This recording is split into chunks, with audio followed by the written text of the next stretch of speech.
હરિઓમ વિદ્યાર્થી મિત્રો, આજનો આપણો વિષય છે વિજ્ઞાન ધોરણ 8 પ્રકરણ 1 પાક ઉત્પાદન અને વ્યવસ્થાપન. આગળના વિડીયોમાં તમે પાકના પ્રકાર, ભૂમિને તૈયાર કરવી, એના ઓજાર છે હળ, ખરપિયો, દાંતી, કલ્ટિવેટર, બીજની વાવણી કરવાની જે પ્રક્રિયા છે બીજો તબક્કો એ પણ શીખ્યા. એમાં વાવણીઓ એની પણ માહિતી તમે મેળવી. હવે આપણે આગળનો પોઈન્ટ શીખીશું કુદરતી અને કૃત્રિમ ખાતર ઉમેરવું. પહેલાં તો હું તમને થોડી સમજૂતી આપીશ ખાતર એટલે શું. તો જેમ આપણા શરીરને પોષક તત્વો જરૂરી છે એમ પાકને ખાતર આપવું ખૂબ જરૂરી છે. ખાતર એટલે કે એવો પદાર્થ કે જે જમીનને પોષક તત્વો પૂરા પાડે, ગુજરાતી શુદ્ધ ભાષામાં કહીએ તો અહીંયા તમારે બે પ્રકારના ખાતરની ચર્ચા કરવાની છે, કુદરતી ખાતર, કૃત્રિમ ખાતર. બરાબર, બંનેમાં ઘણો ફરક છે. કુદરતી એટલે કે આપણે છાણ છે, લીલો કડવાશ છે, ખોળનું ખાતર એવા બધા, અને કૃત્રિમ એટલે યુરિયા છે, નાઇટ્રોજન, ફોસ્ફેટ, સલ્ફેટવાળા જે ખાતર આવે છે એ ખાતર. બરાબર, તો હવે પાઠ્યપુસ્તકમાંથી આપણે વાંચીશું, તમે એમાં ધ્યાન આપજો કે વનસ્પતિના તંદુરસ્ત વિકાસ માટે પોષક દ્રવ્યો સ્વરૂપે જે પદાર્થો માટીમાં ઉમેરવામાં આવે છે તેને કુદરતી ખાતર અને કૃત્રિમ ખાતર કહે છે. શેના વિકાસ માટે? તો વનસ્પતિના. અને શું નાખવામાં આવે છે? પોષક દ્રવ્યો. બરાબર, એ છે ખાતર. હવે મેં ખેતરમાં ઉગેલા સ્વસ્થ પાકને જોયો જ્યારે પાસેના ખેતરમાં છોડ નબળા હતા. કેટલાક છોડ અન્ય છોડની સરખામણીમાં વધારે સારી રીતે કેવી રીતે ઉગે છે. એટલે અમુક ખેતરોમાં તમે જોયું છે કે નબળા હોય એટલે કે ઓછા પાક હોય, અને અમુક ખેતરો લીલાછમ હોય, લહેરાતા હોય પાક. તો એનું કારણ છે જમીન, ખાતર. ભૂમિ પાકને ખનિજ તત્વો પ્રદાન કરે છે જે પાકની વૃદ્ધિ માટે ખૂબ આવશ્યક છે. કેટલાક ક્ષેત્રમાં ખેડૂત ખેતરમાં એક પછી બીજો પાક ઉછેરે છે. ખેતર ક્યારેય ખાલી છોડતા નથી. હવે જો શું થાય કે દર વખતે એકનો એક પાક લઈએ કે અલગ અલગ પાક લઈએ તો વાંધો ના આવે, પોષક તત્વો રહે, પણ એકનો એક જ પાક લઈએ તો જમીનમાંથી પોષક તત્વો ઓછા થઈ જાય. એવું નહીં કરવાનું, અલગ અલગ પાક લેવો જોઈએ. તો બીજી વાત કે સતત પાકને ઉગાડવાથી માટીમાંના કેટલાક પોષક દ્રવ્યો ઓછા થઈ જાય છે. ક્ષતિ પૂરી કરવા માટે ખેડૂત શું કરે? ખાતર આપે, કુદરતી ખાતર, કારણ કે પોષક તત્વો જમીનમાં ફરી વળે. આ પ્રક્રિયાને ખાતર આપવાની પ્રક્રિયા કહે છે. અયોગ્ય અથવા અપૂરતા કુદરતી ખાતર આપવાથી છોડ નબળા પડી જાય. એટલે કે જે આપણે ખોરાક છે એવો ખાઈએ કે જે આપણા શરીરને નુકસાન પહોંચાડે તો આપણું શરીર નબળું પડવા લાગે. એમ ખેડૂત ખેતી કરવા માટે જે જમીન હોય એમાં યોગ્ય ખાતર ના નાખે, અપૂરતું ખાતર નાખે તો શું થાય? તો એના લીધે વિદ્યાર્થી મિત્રો જમીન કેવી બને? ઓછી ફળદ્રુપ થઈ જાય. કુદરતી ખાતર એ કાર્બનિક જૈવિક પદાર્થ છે જે વનસ્પતિ અથવા પ્રાણીઓના વિઘટનથી પ્રાપ્ત થાય. તમે જોયું હશે કે આપણે જે ઉકરડા હોય છે એ પણ એક પ્રકારના ખાતર છે કે જે પ્રાણીઓના મળમૂત્રમાંથી બને છે. એ ઉપરાંત વનસ્પતિજન્ય કચરો એ પણ ખાતર તરીકે વપરાય છે. ખેડૂત વનસ્પતિ તેમજ પ્રાણીના નકામા દ્રવ્યોને ખાડામાં એકઠા કરી તેનું વિઘટન કરી ખુલ્લા છોડી દે છે વિઘટન થવા માટે. શું કરે કે ખાતર બનાવવું હોય કુદરતી ખાતર તો મોટો ખાડો કરી શકાય, ખાડામાં વનસ્પતિજન્ય કચરો નાખીને પણ ખાતર બનાવી શકાય, અને પ્રાણીઓના મળમૂત્ર નાખીને પણ એને સડવા દેવામાં આવે, વિઘટન થવા દેવામાં આવે. અને એનો ઉપયોગ પછી શું થાય? ખાતર તરીકે. વિઘટન કેવી રીતે થાય? વિઘટન એટલે કે કોહવાણ, એક પ્રકારનું જે જમીનમાં ભળી જાય, કોહવાઈને ખાતર બને. તો સૂક્ષ્મ જીવો દ્વારા વિઘટન થાય છે. વિઘટિત પદાર્થને કુદરતી ખાતરના સ્વરૂપે ઉપયોગમાં લેવામાં આવે છે. તમે ધોરણ 7માં શીખ્યા છો, સોરી ધોરણ 6માં, કે વર્મી કોમ્પોસ્ટ અળસિયાનું ખાતર. લાલ અળસિયા દ્વારા તૈયાર થતા ખાતરને વર્મી કોમ્પોસ્ટ ખાતર કહેવાય છે. બરાબર, અને એ અળસિયાનું તૈયાર ખાતર કેવી રીતે કરવામાં આવે? તો એક બોક્સ કે એવી રીતે ખુલ્લી જગ્યા રાખવામાં આવે અને એના પર પછી નીચે પાથરી દેવામાં આવે. વનસ્પતિ અને બીજો કચરો જે હોય ખોરાક એ નાખવામાં આવે લાલ અળસિયા માટે, કે જે લાલ અળસિયા ખાતા હોય. પછી ત્યાં લાલ અળસિયા નાખવામાં આવે. ધીમે ધીમે શું થાય કે અળસિયા એનું વિઘટન કરી અને શેમાં ફેરવી દે છે? એ કચરાને ખાતરમાં ફેરવી દે છે.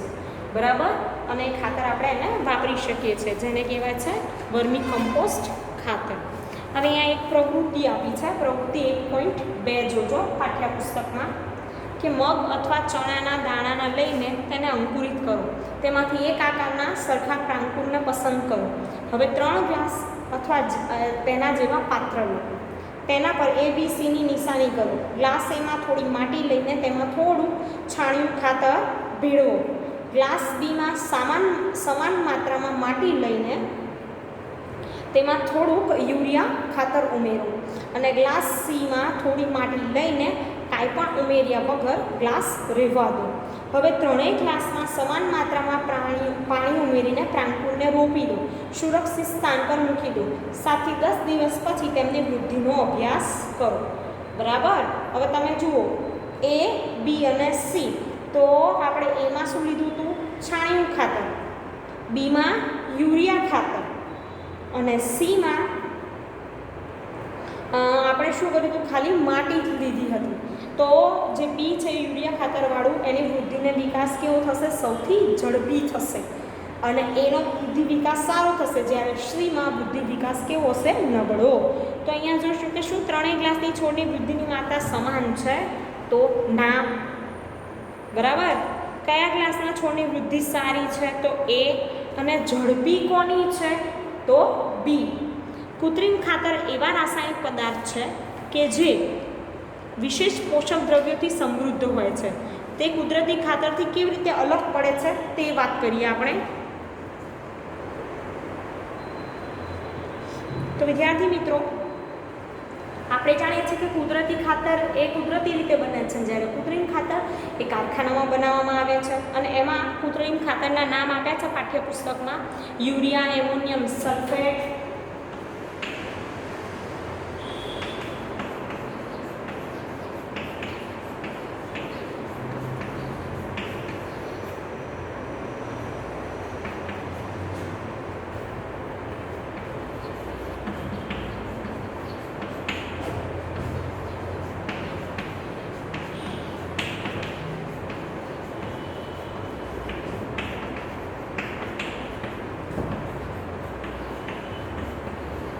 પોટાશ,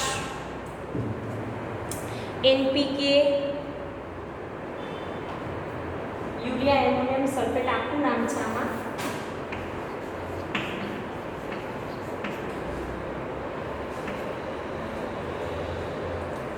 NPK,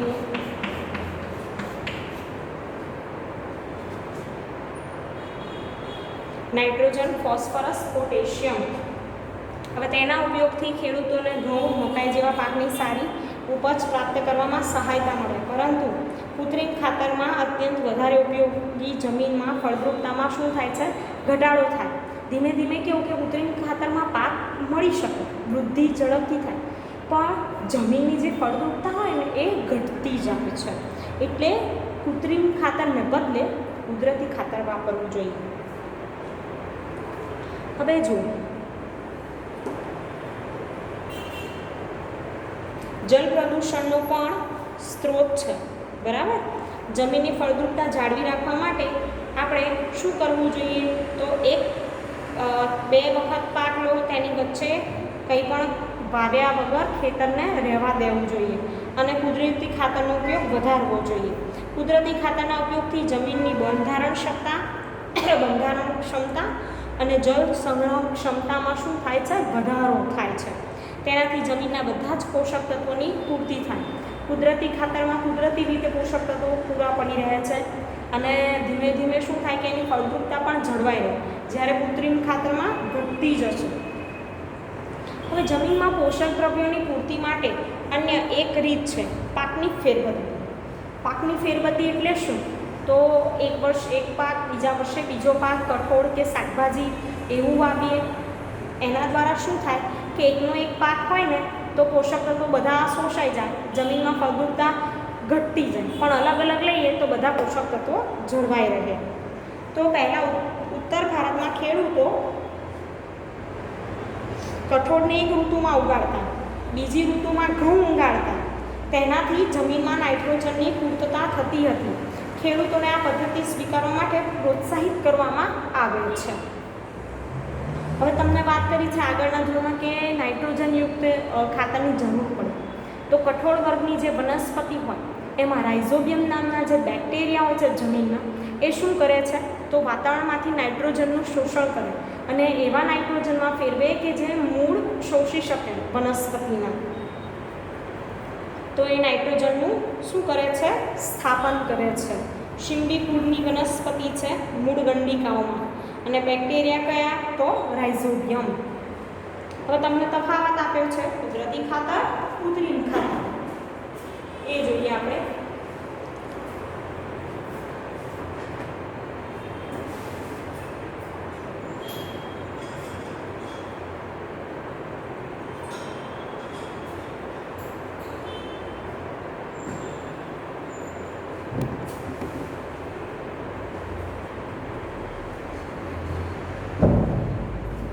બે ભાગ છે, કૃત્રિમ અને કુદરતી.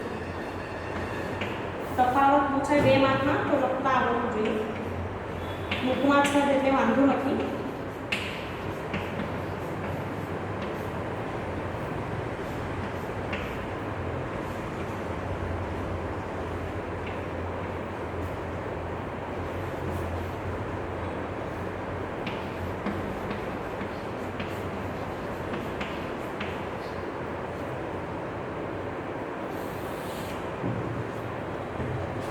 વિદ્યાર્થી મિત્રો, કૃત્રિમ ખાતર એક અકાર્બનિક ક્ષાર છે, જ્યારે કુદરતી ખાતરમાં આપ્યું છે કે કુદરતી ખાતર એ પ્રાકૃતિક પદાર્થ કે જે છાણ, માનવના નકામા પદાર્થ અને વનસ્પતિના અવશેષોના વિઘટનથી પ્રાપ્ત થાય છે. કૃત્રિમ ખાતરનું નિર્માણ કારખાનામાં થાય છે અને કુદરતી ખાતર ખેતરમાં બનાવી શકાય છે. કૃત્રિમ ખાતરથી જમીનને સેન્દ્રિય પદાર્થો પ્રાપ્ત થતા નથી અને કુદરતી ખાતરથી જમીનને ભરપૂર માત્રામાં સેન્દ્રિય પદાર્થો પ્રાપ્ત થાય છે. કૃત્રિમ ખાતરમાં વનસ્પતિ માટે જરૂરી પોષક દ્રવ્યો જેવા કે નાઇટ્રોજન, ફોસ્ફરસ અને પોટેશિયમ ભરપૂર માત્રામાં હોય છે, જ્યારે કુદરતી ખાતરમાં વનસ્પતિ માટે જરૂરી પોષક દ્રવ્યો તુલનાત્મક રીતે કેવા હોય છે ઓછા હોય છે. તો તમે આવી રીતે એનો તફાવત 2 માર્ક્સમાં પોઈન્ટ પાડી અને લખી શકો. હવે વાત કરીએ કુદરતી ખાતરના ફાયદા શું છે. બરાબર, આપણો આગળનો પોઈન્ટ.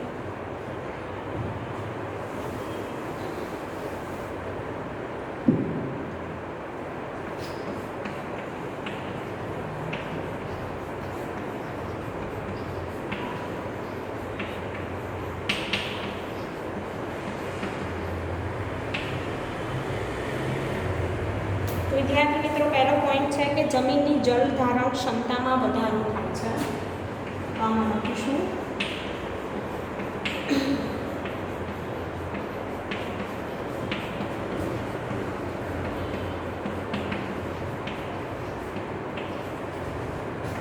બીજો પોઈન્ટ છે કે જમીન છિદ્રાળુ થઈ જાય, વાયુ વિનિમય સરળતાથી થાય.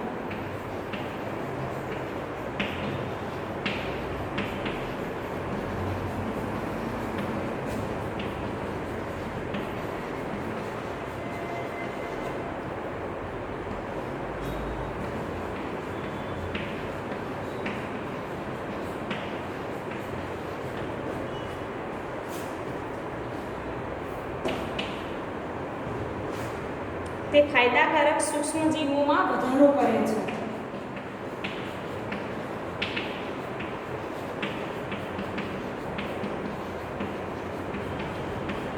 કૃત્રિમ ખાતરમાં શું થાય કે મૃત્યુ પામે સૂક્ષ્મજીવો કામના હોય જે મદદ કરતા હોય તે.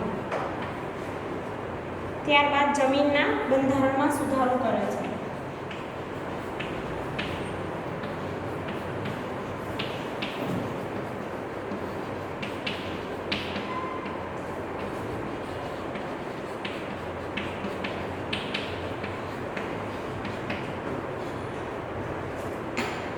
હવે વાત કરીએ સિંચાઈ. આ હતા પહેલાં કે કુદરતી ખાતરના ફાયદા. તમારે નોટબુકમાં લખવાના છે, તૈયાર પણ કરવાના રહેશે. અગત્યના પોઈન્ટ હોય ખાસ લખવા અને તૈયાર કરવા. ત્યારબાદ આગળ વાત કરીશું સિંચાઈ એટલે શું. 3 તબક્કા આપણે શીખ્યા. પહેલું ખેતી માટે જમીન તૈયાર કરે છે, જમીનની ખેડ કરવી, ભૂમિને તૈયાર કરવી. બીજું આપણે શીખ્યું તબક્કો વાવણી. ત્રીજું ખાતર આપવું. ચોથું છે સિંચાઈ. બરાબર. તો હવે ચોમાસું શરૂ થયું. ખેડૂતો વરસાદની રાહ જોતા હોય છે. કેમ? તો પાકને પાણી મળી રહે, એમના પાકની સિંચાઈ થાય એટલા માટે. સિંચાઈ એટલે શું? તો પાકને પાણી આપવાની જે પ્રક્રિયા છે તેને સિંચાઈ કહે છે. લખીશું વ્યાખ્યા.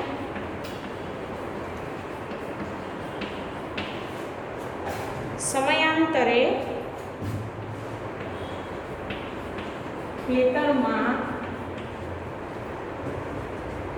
પાણી પૂરું પાડવાની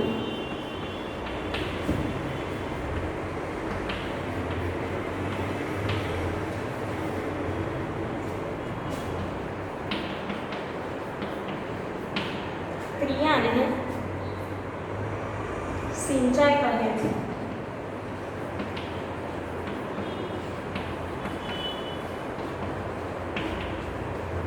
બરાબર. હવે વાત કરીએ સિંચાઈ એટલે શું. તો જીવંત રહેવા માટે પ્રત્યેક સજીવને પાણીની જરૂર પડે છે.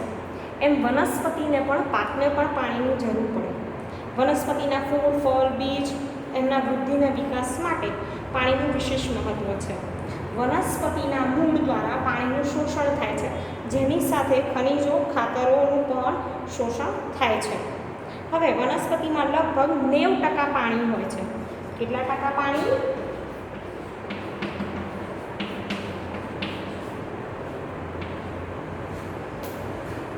પાણી આવશ્યક છે, કારણ કે બીજનું અંકુરણ શુષ્ક પરિસ્થિતિમાં થતું નથી. પાણીમાં ઓગળેલા ખનિજોનું વહન વનસ્પતિના પ્રત્યેક ભાગમાં થાય છે. તે પાકને ઠંડી તેમજ ગરમ હવાથી રક્ષણ આપે છે.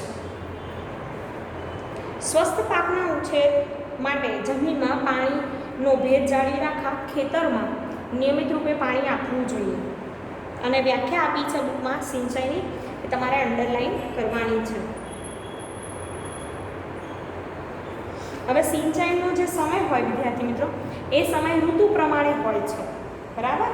તો જમીન મુજબ, ઋતુ મુજબ જુદા જુદા હોય છે. ઉનાળામાં પાણી આપવાની માત્રા વધારે હોય છે. શા માટે એવું હોય છે કે શું જમીન તેમજ પર્ણો દ્વારા બાષ્પીભવનનો દર વધારે હોવાથી આવું થઈ શકે? તો હા, ઉનાળામાં શું થાય, છોડ સુકાઈ જાય, મરી જાય, કારણ કે એમાં બહુ પાણી મળે નહીં, બાષ્પીભવનનો દર વધારે હોય એટલે છોડ સુકાઈ જતા હોય છે. હવે વાત કરીએ સિંચાઈના સ્ત્રોત, કે ક્યાંથી આપણને પાણી મળી રહે. તો સિંચાઈનો મુખ્ય સ્ત્રોત તો વરસાદ છે, પણ બીજા સ્ત્રોત પણ જોઈશું.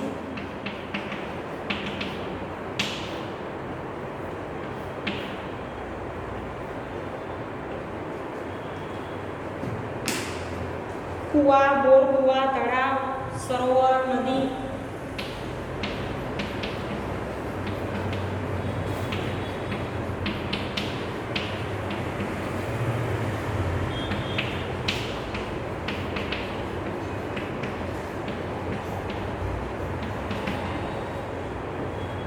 ડેમ, નહેરો.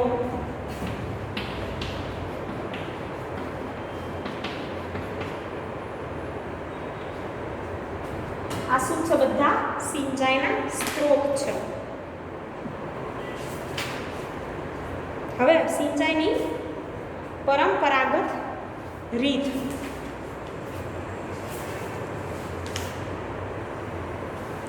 તો કુવા,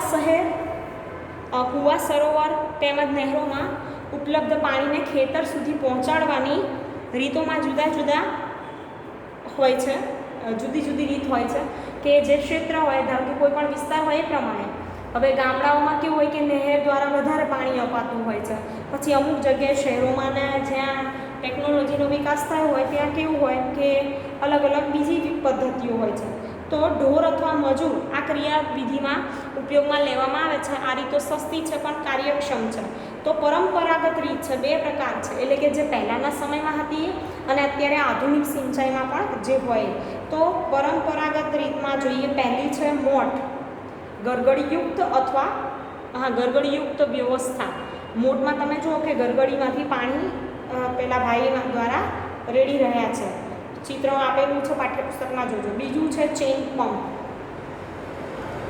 બરાબર. ત્રીજું છે ઢેકલી અને ચોથું રેડ ઉચ્ચાલનનો એક પ્રકાર છે. તો પાણીને ઉપર ખેંચવા માટે સામાન્ય રીતે પંપનો ઉપયોગ કરવામાં આવે છે અને પંપ ચલાવવા માટે પેટ્રોલ, ડીઝલ, બાયોગેસ, વિદ્યુત ઉર્જા અને સૌર ઉર્જાનો પણ ઉપયોગ કરવામાં આવેલ છે. હવે વાત કરીએ, આ 4 હતી એ પરંપરાગત રીત હતી. કઈ કઈ? મોટ, ચેન પંપ, ઢેકલી અને રેડ. ત્યારબાદ છે આધુનિક સિંચાઈ પદ્ધતિ. એમાં 2 પ્રકારની છે, એક ફુવારા પદ્ધતિ, બીજું ટપક પદ્ધતિ.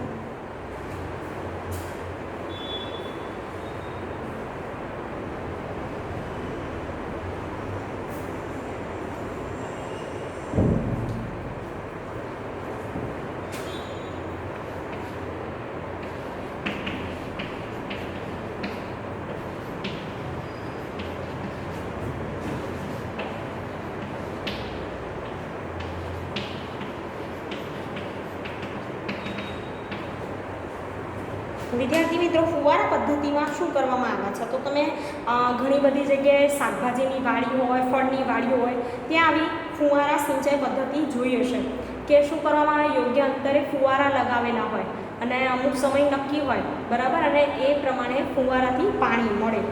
તો આ પદ્ધતિનો ઉપયોગ અસમતલ ભૂમિ માટે કરવામાં આવે છે. ખાસ યાદ રાખજો, અસમતલ હોય એવી ભૂમિ અને કે જ્યાં પાણી ઓછી માત્રામાં હાજર હોય ત્યાં.